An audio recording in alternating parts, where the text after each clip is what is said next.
I was in China supporting Kiwi exports, tourism, education and other commercial opportunities between our two countries. My message was that New Zealand is open for business, and it was heard loud and clear. There are positive signs that China's recovery will also assist our economic recovery. A good example being the 4 extra flights that China Southern will add to New Zealand each week, boosting capacity by 7,000 seats a month, which is great news for our tourism recovery. The 29-strong business delegation rated the mission highly, and it's the exact thing that we need to be doing to help nurture business and political ties.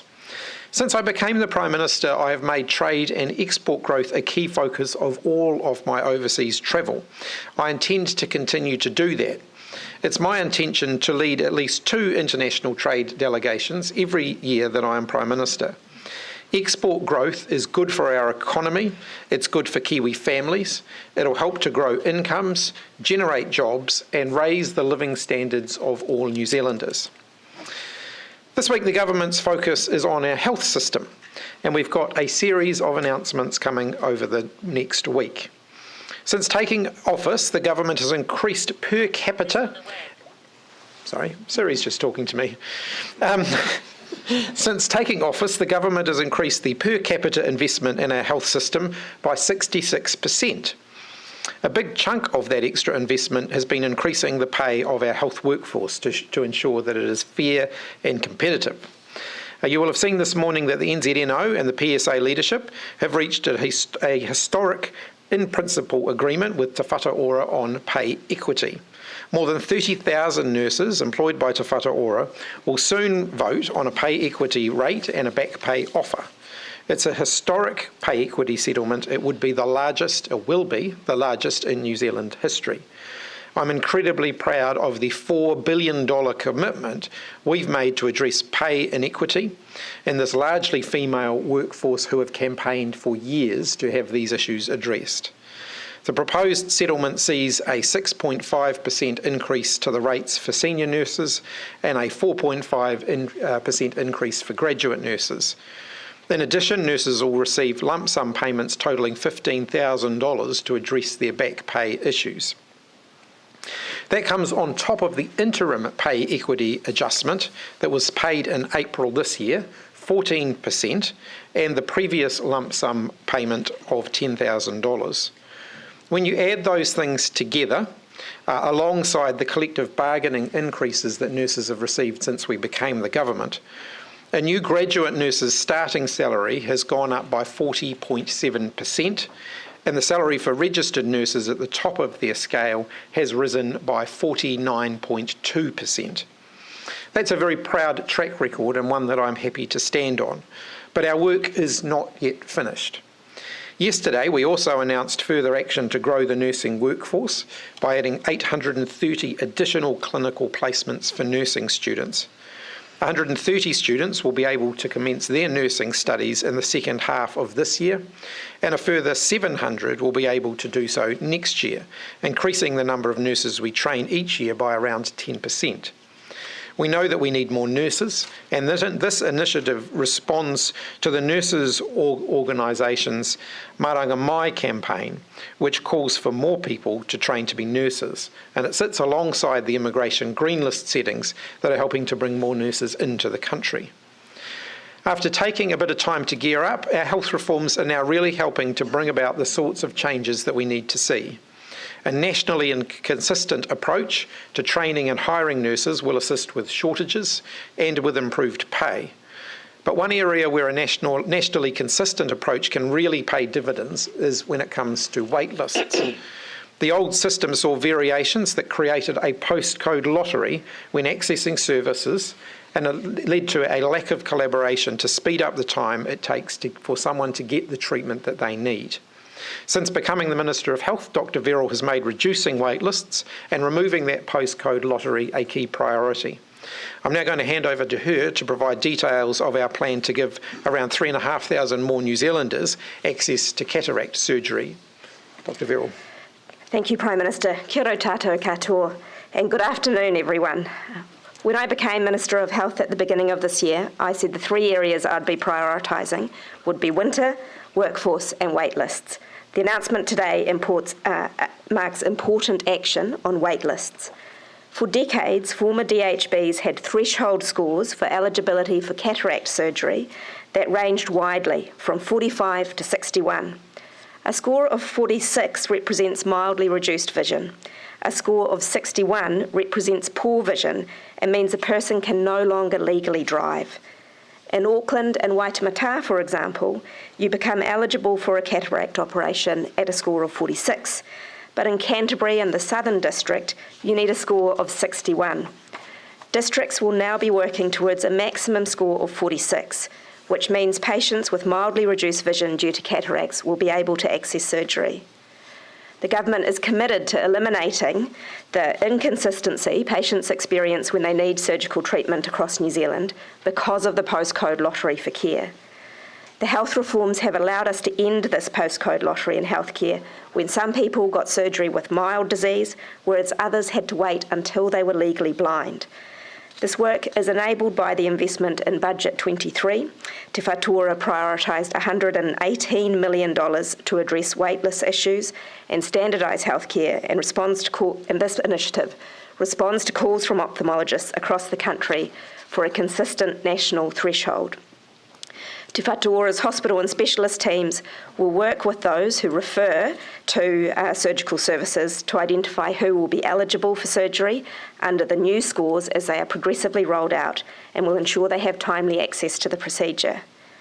Today's announcement is the first in what we can expect to see across elective surgeries from now on. A joined-up health system working towards timely, consistent access for healthcare regardless of where you live. We will now be able to use and build on this revised cataract surgery threshold as a model to improve other waitlists in the future. Today I also announced that a historic pay equity offer has been made to nurses, which, if accepted, will see nurses employed by Te Whatuora receive additional increases to pay rates and a $15,000 lump sum payment to address back pay issues. The total value of the pay equity settlement on the table is now $4 billion. And yesterday I announced a significant step the government has made in growing the nursing workforce by adding 830 additional clinical placements for nursing students. The 1st of July marked 1 year of operation of our new health entities, an important milestone in our journey to build a more equitable, accessible, cohesive and people-centred health system. It's early days and we know there is more to do, but there's already signs the reforms are making a difference, making care more accessible.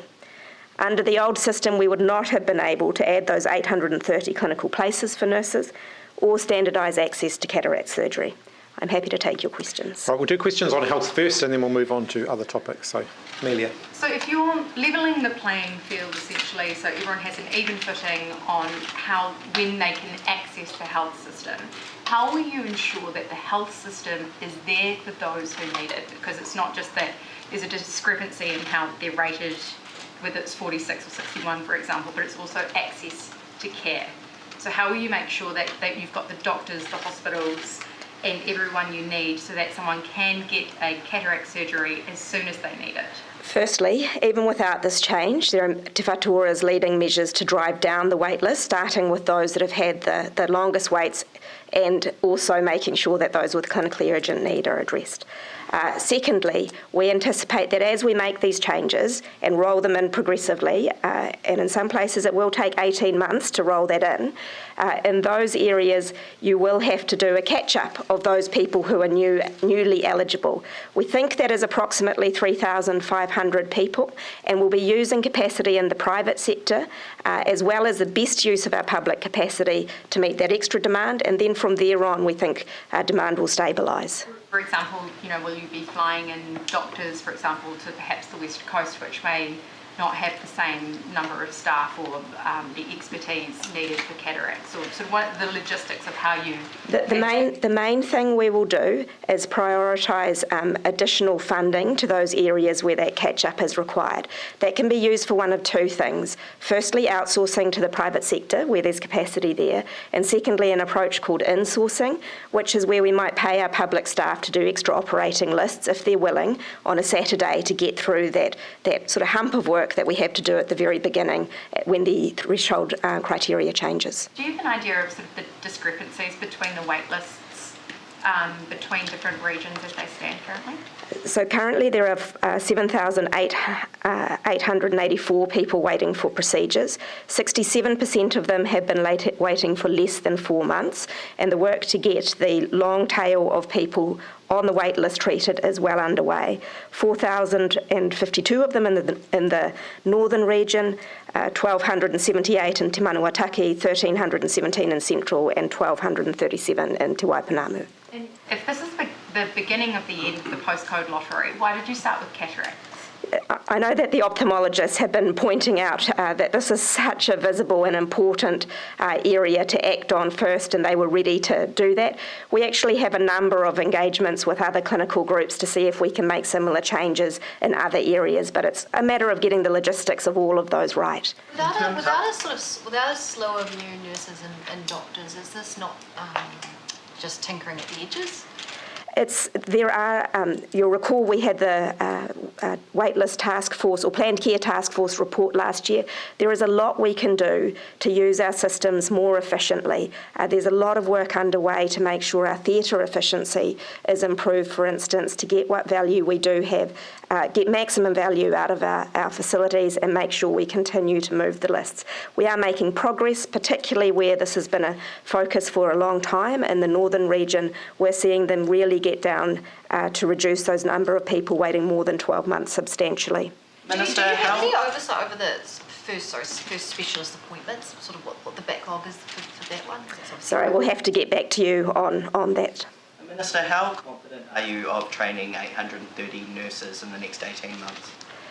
Well, of course, we train, I believe it's 7,000 nurses at any one time already, and what we announced yesterday was a 10% increase, and approximately a 10% increase in those placements. The Te Whatuora team have assured me they have that capacity.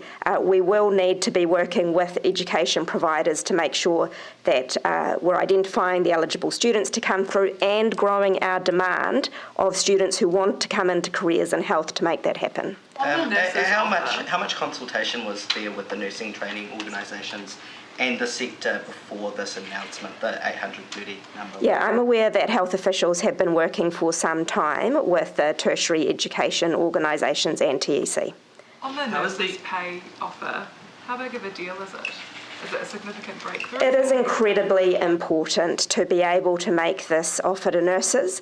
It represents a significant step to ending gender-based pay discrimination in the health system and finally paying nurses what they are worth. That is the primary reason why the government brought in the legislation to do that and why we're making this offer today. I'm also pleased that it should have positive impacts on our workforce recruitment and retention. In respect to training, how many of those are Māori nurses and what increase is that to what had currently been in place? Yeah, tomorrow Minister Henare and I will be talking a lot about our wider plans for the workforce, including specific initiatives for Māori and Pacifica nurses. So there was workforce. So there were 30,000 patients waiting for elective operations in May. Do you know what that figure is now? Not off the top of my head, but I'm also pleased to be saying that Te Whatuora will be starting up its regular reporting of its data very shortly as well. What's the review into the equity adjuster tool that's been piloted and halted going? Yeah, Te Whatuora will be presenting its terms of reference for that this week. Why is it taking so long? They've also convening the panel to that and making sure that they've got the approach to this right. It's a very important matter. Are you just sort of putting that into a process that's sort of kicking along past the election because it's sort of spiky politics? No, it's important that this is done well in a way that has integrity. That's why we're making sure the terms of reference are right. In terms of the postcode lottery, how many other, medical issues like cataracts have a system as simple as that number threshold so that you could sort of adopt the same approach there? Or, in other words, how complicated is it to expand to other issues? I believe every wait list has a scoring system that is assessing the clinical severity of the person's condition and therefore is the clinical prioritisation tool. So do different regions tend to have different thresholds for operating across other issues as well as cataract? Absolutely, and that was part of the justification for why we went down the route of a single national system for the reforms. And I mean, in effect, the DHBs used to be bulk funded with only government setting high-level expectations of what they did, but not able to manage the granular level of how they resourced each waitlist over the other, and so we had the postcode lottery. Basically, in time, you expect every issue to have the same threshold for surgery across the whole country. That is the direction we're going in. If we, yes, and it's an important reason for why we did the reforms. In terms of the last question, sorry. In terms of the barriers to doing that now, you've done cataracts. Why not everything else? Is it the workforce issue? Is it, what are the obstacles that you need to now? Officials are working on advice on what we can do next, and in general it would depend on the logistics of that, so the number of operations we would need to do, what the picture is across the country. And in order to make this decision today, we also had to make an estimate of the people we didn't know about who aren't on our waiting list because they're currently not eligible. That sort of process just takes some time to make sure that we can get through, once committing to do it, get through it. Just on that, how do you avoid bottlenecks in certain areas of the country? Essentially, we have to step through it. That's why the reduced threshold is being phased in, and in some places that will take up to 18 months to phase that in. How would the equity adjuster index sort of sit over top of this, and would it? Just remember, the equity adjuster was not about clinical prioritisation or eligibility for care. It was about prioritisation of essentially the tail of the wait list, so people who were eligible, the ordering of their surgery. And as I mentioned earlier, that is being the subject of study by Te Whatuora. So that it wouldn't play into the rankings for this, so it was no. The score? That's right. Were you surprised that you picked back against that? I guess no. Why is that? Why weren't you surprised? I can understand that when wait lists are the way they are, people are very sensitive about access to surgery, and so I think it's important that alongside that evaluation of the equity adjuster, that Te Whatuora does everything in its power to reduce the wait list, because that is the fundamental issue that is causing the problem for people in the community. All right, thank you, Dr. Verrill. We might move on to other topics. Prime Minister, thank you. Kitty Allen. Yeah, we've had a brief phone conversation earlier today. Have you been reassured in how she treats her staff? And do you see any issues there? I've indicated to Kitty that we'll have a catch-up when I get back from Europe, which will be in a couple of weeks' time. I've suggested to her that she take a couple of weeks off, and she's going to be doing that. Can you clear up, have any of your senior ministers ever raised at a senior ministerial level with you or in a senior ministers meeting concerns about Kitty Allen's behaviour? I don't relay the conversations that I have with ministers about other ministers, but I can provide a reassurance that if anyone raises any serious issues about ministerial conduct, that is something that I would take very seriously. I have been very clear with ministers in the time that I've been Prime Minister that my expectation is that all ministers will treat their departmental officials, the staff working in their office, with respect and with basic courtesy. That is something that I would expect of everyone. I don't expect ministers to be absolutely perfect human beings. Everybody will have a bad day from time to time, particularly when they're under pressure. The question is, what do you then do about that? So if you exchanged words with someone, this happens in workplaces every day, what do you then do about that? And I expect ministers, again, to make sure that they're treating people with respect. Why not do an investigation? Why not come at this from the possibility that staff have been yelled at or mistreated by a person in a position of power, and multiple agencies on the record have raised concerns? Is that not enough for you to look into the issue further? As I indicated last week when I was asked about this, the feedback that I've had from the senior levels of the public service is that the chief executives, the relevant chief executives, are satisfied that any issues that were raised informally were resolved at the time. None of these issues were raised formally, and so where issues are raised informally and the people who have dealt with them have said that they felt that they have been dealt with satisfactorily, I don't see the need for there to be a separate layer of inquiry over the top of that. Any light on what those issues were? What was that? Did you shed any light on what those concerns Well, these are the issues that were canvassed publicly last week. was happening? Sorry? What exactly was happening in the office that the chief executives were raising concerns? Well, like I said, none were formally raised with me. So the chief executives concerned have not raised any specific concerns with me. They have said that any issues that were discussed internally within their organisations were resolved. So those are staffing matters that are matters for the chief executive. If they don't feel that they have any issues that need to be elevated to me, because they are staffing matters, then I will leave that with them. That's the appropriate course of action. Ask them for an explanation of those issues?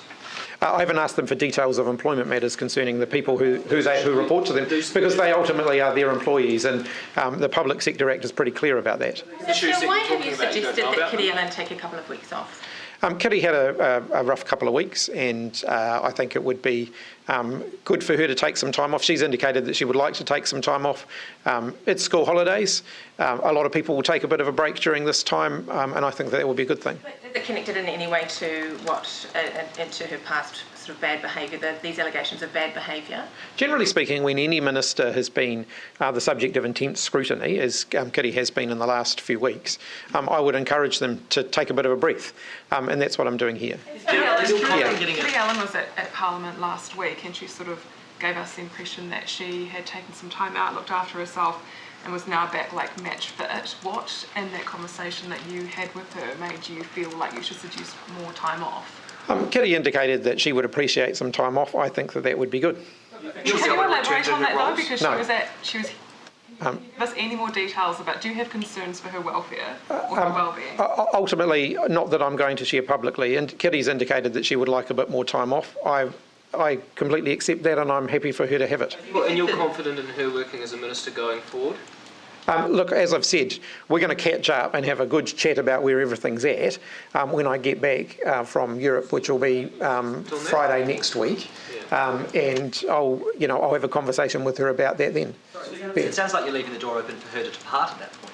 I think people are getting ahead of themselves. When someone says that they want a bit of time off, and then we'll have a chat about everything that's happened over the last few weeks, generally I will leave the conversation about that until they get back. A different question, sorry. It's whether you're confident in her being a cabinet minister going forward, given everything that's been Kitty is an discussed. exceptionally talented minister who has contributed an awful lot to our government.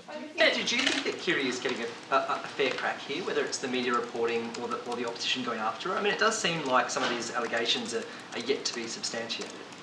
I think what it does point to is that there has been a change in culture around this place in the last couple of years, which in my mind is a good thing. Things that previously weren't talked about now do get talked about.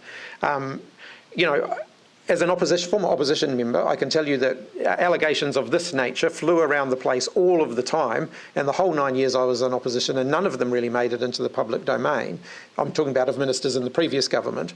I think it's good that there is more openness and willingness to talk about that. Parliament as a workplace did need to change, and the fact that the threshold is now higher is a good thing. So to sort of concisely encapsulate this, there was a problem in your mind, it's been fixed, you're not necessarily backing her going forward, but you think she's a good minister? No, I don't think that's a fair characterisation of anything that I have just said. Is Kitty Allen, in your view, because you are really the only person who can set the tone for a minister from the top, there is no other agency that can rein in somebody, for bad behaviour. So is Kitty Allen guilty of bad behaviour, or is she still suspected of bullying, or have you investigated those allegations and you're satisfied that she is fit to be a minister from here on in? As I've indicated, since I got back from China over the weekend, I haven't had the opportunity to sit down and have a chat with her. I will do so, and then I will comment on those matters, but I'm not going to do that until I've had the opportunity to sit down and talk to her about it. So right now you don't know? Well, I haven't had an opportunity to have a conversation with her. But you will understand that the culture around this place has been the subject of the Francis report, for example, and you keep talking about a formal complaint, but actually you will know, as I know, that most people in this place aren't comfortable making a formal complaint. So what you have is these informal complaints. That's probably about as strong as you're going to get from somebody in the public sector, isn't it? So there is also a basic concept called natural justice, which is when someone has any suggestions of anything of this nature levelled against them, they have an opportunity to respond to those. And I've not yet had the opportunity to sit down and talk to her about that. I'm not going to get that over the next week, and then I'm away next week. So we will have a conversation when I return. So this is still wide open. I wouldn't necessarily say that. I'm saying that we haven't had a chance to have a conversation, so therefore making judgments is premature. It's a tough position for you to be in, though, because you've got a minister here who is struggling, clearly struggling, who is on mental health leave again, and yet when she comes back to Parliament, she's in the spotlight, she is being questioned. How do you weigh that up? By being human. Have you spoken to Ingrid Leary about why she gate crashed a mob meeting? So what I understand is that there was a bit of a case of miscommunication, and she thought she was going to a meeting organised by the Electoral Commission to encourage people to enrol to vote. Turns out that that's not the case. Quite different. Yeah, it would appear so. But anyway, I certainly accept that's how she ended up being there. That's what she said about how she ends up being there, and I accept it. I'm concerned about this sort of idea that the mongrel mob endorses Labour, doesn't want National to get into government. Do you accept the mongrel mob's endorsement? Certainly not. 40,000 odd charges have been laid against gang members as part of the police's crackdown on gangs. 400 firearms have been seized. This government has changed the law to give police more powers to crack down on gangs. I don't think that gangs play a useful role within our society. I certainly don't endorse any of their activities, and they can expect the full weight of the law to be applied against them when they break it. Votes? Do you want their votes? Not particularly, no. I'm sorry, are you serious that Ingrid Leary's excuse is that she stumbled into a mongrel mob meeting? My understanding was that the advice, or whatever the invitation was that went to her, indicated that she was going to a meeting that was organised by the Electoral Commission around voter enrolment. That's the sort of thing that members of Parliament attend regularly all the time, and I'd encourage them to do so. Clearly that was not the nature of the meeting. She stayed. How long I have no idea. I haven't spoken to her directly about it. She was invited to a mongrel mob meeting, though. Look, all I can share is the information that I was given, which is that she has said that she thought she was going to a meeting about voter enrolment. Was she lured there under false pretences then? What was that? Was she lured there under false That's probably a question for her. I don't have all the details of how she came to be there. I want to know what's going on. I completely accept her explanation. If you've got further questions about that explanation, they're best addressed to her. What's your view on the narrative, the reporting around Wellington Mayor Tori Whanau and her night on at the Old Quarter? Do you think that people of mayors or politicians are held to a higher standard and should therefore act accordingly? Look, I can comment about MPs and ministers that are part of my team. I don't think it would be appropriate for me to comment on other elected officials in other capacities. That's ultimately a matter for them. What was Kitty Allen's demeanour on the phone call with you? Was she resilient? Look, I'm not going to go into the conversations that I have with people individually. Kitty's indicated that she wants to take a bit more time off. I think that's a good idea, and I'm happy to leave my comments at that. Last week, do you think? I've got nothing further to add on that. I just want to ask, what would be a formal complaint about a minister? What would that look like? It doesn't. I mean, a formal complaint does not need to be a written complaint. So it could be that someone goes to their manager or their chief executive or whomever the relevant person is and said, "This has happened. I didn't like it. I'm concerned about it. I want something to be done about it." But isn't that what happened? No, not to my understanding. Can I ask a question about the duplicate harbour crossing? Your government said you were going to make a decision about this by June. It's now July. Why has the decision not been made? You can expect to see something in the next few weeks. There's obviously been a change in Minister of Transport. The new Minister of Transport is taking a little bit of time just to make sure that he's on top of the details of that and comfortable with it. But I expect that there'll be progress within the next few weeks. Had Michael Wood made a decision? Not as at the time that he stood down from the role. On a practical note, Kitty Allen told us on Thursday, or Friday, I think it was Thursday, that I asked her, look, are you going to go back to Gizzy and take 5? It's a 2-week recess, you know, you've obviously had like a week of mental health leave. And she said, no, I'm going to go back, I'm really busy and I've got X, Y, Z lined up in the diary. So in terms of her portfolio work, she has a lot on her plate. What's happening with that in this 2-week recess? So she's taking a bit of time out. Ministers take time out over the recess. That doesn't mean that all of their work disappears and so on.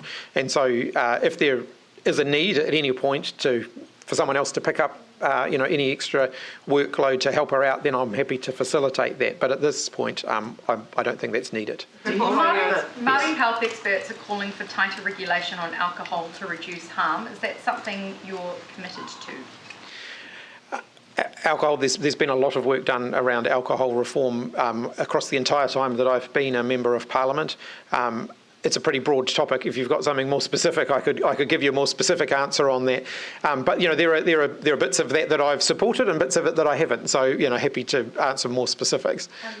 There's 100 and not 111 is our emergency number. That 111 drunk drivers died last year, and the problem is getting worse. What is the government doing to reduce, for example, people who drink and then get behind the wheel? So one of the conversations that I was having with police as Minister of Police, and I know that this has now been followed through by the new Minister of Police, Ginny Anderson, is just the work that they're doing around traffic enforcement, and that includes regular breath testing, because the police weren't hitting all of their performance targets there in terms of the regularity of breath testing and so on. So I know that that's been an area of focus for the Commissioner to make sure that they're lifting their game there, because I think that will make a difference in terms of the level of drunk drivers on the road who then go on to have accidents. So that's primarily been the area of focus. It's been around enforcement of the existing rules. There's nothing wrong with the existing rules. We need to make sure that the police are properly enforcing them. And a group of, just one last one on behalf, a group of teenagers who escaped to the roof of a youth justice facility at the weekend. They caused significant damage and yet were treated to KFC and McDonald's. Is that something you're comfortable with? No, I'm not comfortable with what happened in the youth justice facilities. I have got the Minister of Children having a look at what our additional options are to prevent these sorts of things happening again in the future. Obviously, in terms of the process of getting them down off the roof, there were police involved in that process. I'm not necessarily going to comment on the specifics of that. Those were operational decisions taken. But I don't find it acceptable that they ended up on the roof in the first place. What about the fact that they were lured down with McD's and KFC and they're given that food? Look, ultimately, the operational decisions, given that the police were involved in that, I don't comment on police operational decisions. There's a long-standing practice of that. I don't think it was acceptable that they ended up on the roof in the first place. Isn't it bonkers that that's how we get them off the roof? It's like, hey, here's some KFC, come down. As I've indicated, long-standing convention says that I don't comment on the operational decisions taken by police. Ask about the Debbie Francis review, because she did the initial report. Last year she was looking into how that work was going here in Parliament, and she's supposed to report back by the end of last year, but nothing yet. Yeah, I don't recall having seen any update either. I wouldn't necessarily expect to be the immediate recipient of that. That would typically go to the Speaker and to the Parliamentary Service Commission, which I'm no longer a member of. But so I'm happy to follow up and find out what's happened to it. But the Speaker's office is probably the first port of call for that question. We'll come back over this side of the room. Yeah. Kitty Allen has just tweeted disputing the mental health characterisation of the leave and saying it's just to take a couple of days off to look after her kids. Look, I have not said it's mental health leave. I've said that she's taking some time off. You said a few weeks as well. Yep. She's saying a couple of days. Well, as I've indicated, the conversation I had with her earlier today was that she was going to have a couple of weeks off. Prime Minister, is there something else going on here? In Parliament has improved in regards to bullying and workplace relations since the Francis Review? I think it's a work in progress. I think, positive steps have been taken. I think a bunch of new systems and processes have been put in place that mean that this sort of thing isn't swept under the carpet anymore. And I think that is a good thing. But it's something that requires ongoing work. Yeah, it's a big culture change, right? You wouldn't expect that to be sort of totally turned around in the 4 years since. But so do you think there is still bullying and bad behaviour that happens here at Parliament? There's bullying. Well, there's bad behaviour in almost every workplace, and it requires ongoing vigilance to create a work culture where it's not tolerated and it's not accepted. Actually, I don't want to defame all workplaces, but large workplaces, you'll often find examples of bad behaviour, and I think we need to work hard to create a culture where that's not okay. Is shouting bad behaviour? Depends on the context and on the circumstances. Setting clear expectations is perfectly okay. Expressing dissatisfaction when those expectations aren't met is also perfectly okay. Being robust in your conversations is also okay. One of the things that the Debbie Francis report said needed to change around that Parliament is a robust place, and that's, sort of an excuse for bad behaviour. That was one of her first I suppose. No, there is a difference between robust conversation and bad behaviour. And now, strongly disagreeing with someone will often result in robust conversation. That is the nature of a democratic system of government. People are going to disagree with each other. If you look at the disagreements that happen in the parliamentary debating chamber, some of them are very robust. That is the nature of a democratic system of government, and I don't think we should change that. But you can still treat people with respect whilst disagreeing with them robustly. Is shouting treating people with respect? As I've indicated, it depends on the context. If you're participating in a parliamentary debate, people shout during those things all of the time. Shouting at someone in a one-on-one context is not okay. How should the press accurately describe the leave that Kitty Allen is on? She's taking some time off. She's taking some time off. Kitty Allen.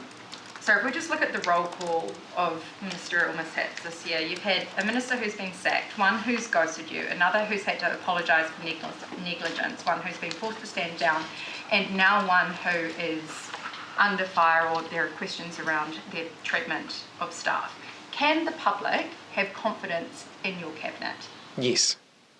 On trade, you said you were going to take 2 trade delegations a year. Is there going to be a second one this year? Well, no, because there's a general election. But my expectation from this point onwards would be to do 2 a year. Where would they go? I'm sure that there will be future trade delegations to China, given the size of it and its importance. But I would envisage that we'll be looking to further our trading opportunities in other areas. One of the things that we do in shaping up trade delegations is talk to our export industries around where there are emerging market opportunities that a Prime Ministerial or Ministerial-led delegation might be able to help unlock. You have faced some criticism here because you chose China as the destination for your first trade mission, given the whole need to diversify away from China. It's our largest export economy, or our largest trading partner. Right. We need to continue to diversify, of course. Next week, I'm going to the European Union, where there'll be further progress on our European Union Free Trade Agreement. My first significant, steps into this space were in Australia, where we were looking at further exploring the closer economic relationship partnership, and the UK, where we got an entry into force of the UK Free Trade Agreement. So I don't accept that the government's only focused on China. It's a very important trading partner for New Zealand. Can I just come back to the duplicate harbour crossing? Sorry to harp on about this, but I do love a bridge and a tunnel. What is the new deadline? If it was June this year, what's the new deadline? Like I've said, I hope that the Minister will be bringing some proposals forward in the next couple of weeks. Did they talk about it at Cabinet today? Did he bring some bridges and tunnels today? No, it wasn't discussed today. Talked about the feedback from the public service leaders. Hello, welcome back. Talked about the feedback from the public service leaders regarding Alan's office. Have you spoken to them about those concerns? Through, not directly, but through my office and through the leadership of the public service, which is how this would normally happen. I would not routinely, as Prime Minister, speak to the chief executives of individual departments. Where an issue arose, it might be raised by the Chief of Staff in my office, the Chief Executive of the Department of Prime Minister and Cabinet, or the Public Service Commissioner, depending on the nature of the issue in question. What have they told you then? What has your office told you about the nature of those concerns? Stand by all of the answers that I just gave earlier on about the fact that they were issues that the chief executives indicated they thought had been resolved. So that's informally raised over a year ago, and as far as it stands now, there's basically nothing to see at the moment. Well, clearly there are some people raising concerns publicly that they're not raising internally within those organisations. Does it concern you? Of course. Speaking anonymously than they are raising it in Well, the it's internal difficult. structures that are being Yeah, it's difficult to form a judgment on that without knowing why they're not raising those issues internally. In terms of what? Has actually taken place? What the allegations are? Well, I can't speak to your level of confusion, I'm afraid. Yes. You may not have an answer, but do you have any update for the public on the Philip Merton's hostage West Papua situation? It's a situation that I'm monitoring closely and have been receiving irregular updates on. In keeping with all of my previous comments, I'm generally not commenting on it publicly because it's likely to compromise the efforts that are underway there. Can you tell us what you're going to do now, with this Kitty Allen situation? Because it's landed with you in your office, hasn't it? Yeah, we're going to have a conversation when we have the opportunity to do that in a couple of weeks. Is it just between you and Kitty, not between you and the chief executives or other members? Well, in the first instance, I have a conversation with Kitty. Like politically blowing up, kicking the can down the road by a few weeks, you going over to NATO, you're in Europe, is it going to blow up again? Ultimately, there's an interests of fair process at play here, and that's what I'll do. I think it's unfair on the Minister to have some details of broad concerns raised out in the public. Like I say, I'll follow a fair process. What is the fair process? Well, one of them, the first step in that fair process, as I've indicated, is to sit down with the Minister and have a conversation.